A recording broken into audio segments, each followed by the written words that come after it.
Un pozzo senza fondo o un pezzo di design unico? Quello che state vedendo non è un effetto speciale. In questo video vi mostrerò non solo come l'ho costruito, ma anche come ho superato un ostacolo che stava per mandare tutto all'aria. Il progetto di oggi è molto ambizioso, ovvero costruire un pezzo di design che è anche un'illusione ottica, ma la strada per farlo sarà tutta in salita. Tutto parte da qui, dei semplici profilati angolari in ferro. La precisione in questa fase è la chiave di tutto. Uso la squadra per segnare i tagli. Il primo passo fondamentale per creare due cornici che saranno l'anima del nostro cubo. Devo essere preciso in ogni taglio, ogni singolo angolo deve essere perfetto, a 45 gradi esatti. Se sbagliamo qui, l'intera struttura sarà sbilenca e l'effetto finale totalmente compromesso.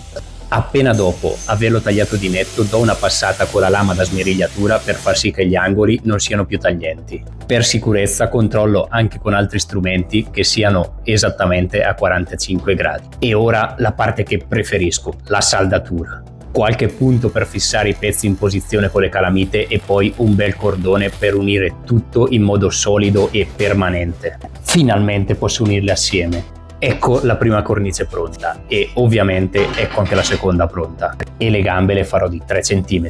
Perfetto, direi. Uno preparato, l'altro anche, e combaciano perfettamente. Ora è il momento di metterli assieme con delle gambe. E lo faccio subito.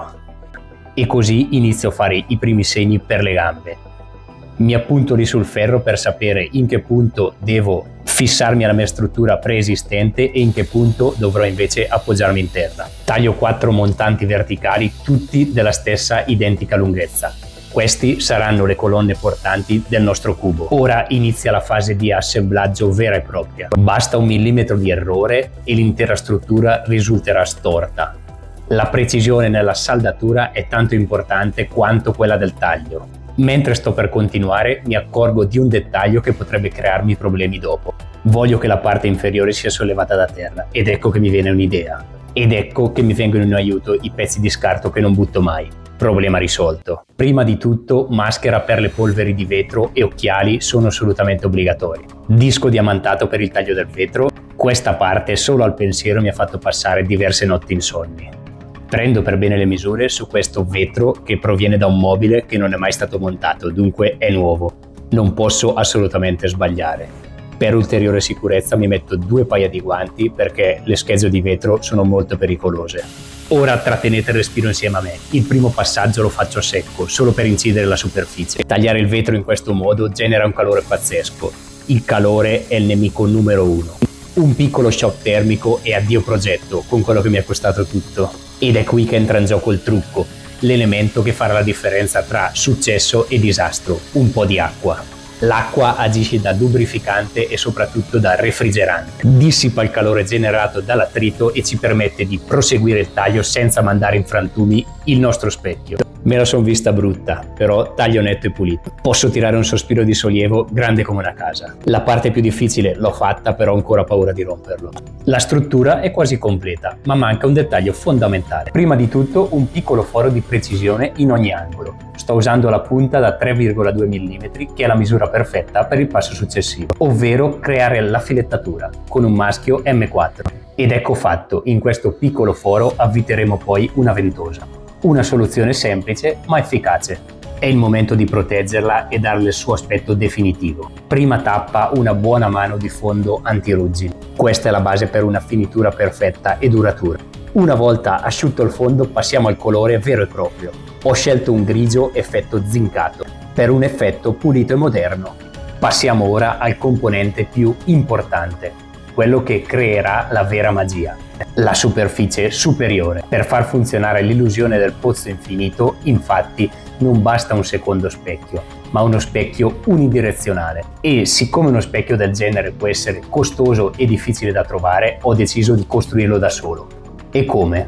Combinando questa lastra di plexiglass, più leggera e sicura del vetro, con questa speciale pellicola riflettente. Essa infatti è il cuore del progetto. Da un lato riflette, ma dall'altro fa passare la luce. È importante fare uscire tutta l'acqua in eccesso con una spatola. La struttura è pronta e verniciata. Ora inizia la fase più emozionante. Finalmente, dopo un'infinità di ore di lavoro, posso assemblare gli elementi che creeranno l'illusione. Sul fondo lo specchio e poi le pareti, tutte perfettamente ad incastro. Non ho usato neanche un goccio di colla o chiodi per fissarle. Questi pannelli in legno danno un tocco caldo e rustico, quasi da tunnel di una miniera. Guardate comunque quanto è uscita bene, sono veramente soddisfatto. Per rendere un'illusione davvero convincente serve un dettaglio che catturi lo sguardo e dia un senso, una scala. Ecco perché sto costruendo questa piccola scala in legno con pezzi di recupero, un po' grezza lo ammetto, e il dettaglio che vedrete tra poco la farà sembrare proprio in una miniera abbandonata. Ora per la corrente faccio un piccolo foro discreto al centro, giusto per far passare il cavo di alimentazione della luce. L'obiettivo è nascondere il tutto il più possibile, perché l'attenzione voglio che sia tutta sulla magia, non sulla tecnica. Vi ricordate i fori filettati che abbiamo preparato prima sulla cornice? Avvitiamo queste piccole ventose trasparenti. Questa è la soluzione che ho pensato per sostenere il coperchio in plexiglass in modo stabile ma senza usare viti a vista, mantenendo un design pulito e minimale. Ci siamo, ogni pezzo è al suo posto. La scala, le luci, i supporti. È il momento di chiudere la scatola e vedere se tutta questa fatica ha dato i suoi frutti. Siete pronti? Ed eccolo qui. È incredibile pensare a come funziona. Tutto quello che vedete è generato dalla luce del faretto che rimbalza tra lo specchio vero sul fondo e la nostra superficie semi-riflettente in plexiglass. Ogni riflesso perde un po' di luce ed è per questo che il tunnel sembra diventare sempre più scuro man mano che scende in profondità. E quella piccola scala è il dettaglio che dà anima a tutto. Leggermente annerita e rotta rende l'accesso alla miniera ancora più insidioso per gli estranei ed essa trasforma un semplice effetto ottico in un mondo in miniatura. Questo è ciò che amo fare, trasformare questi materiali in un qualcosa che accende la fantasia. È stata una giornata faticosa, ma ce l'ho fatta. Anche oggi la mia famiglia potrà mangiare. Se ti è piaciuto il video iscriviti e metti hype che mi aiuterà tantissimo per la crescita di YouTube e lasciami un commento dicendo se anche tu avresti fatto in questo modo oppure se avresti fatto in modo differente. Noi ci vediamo al prossimo video.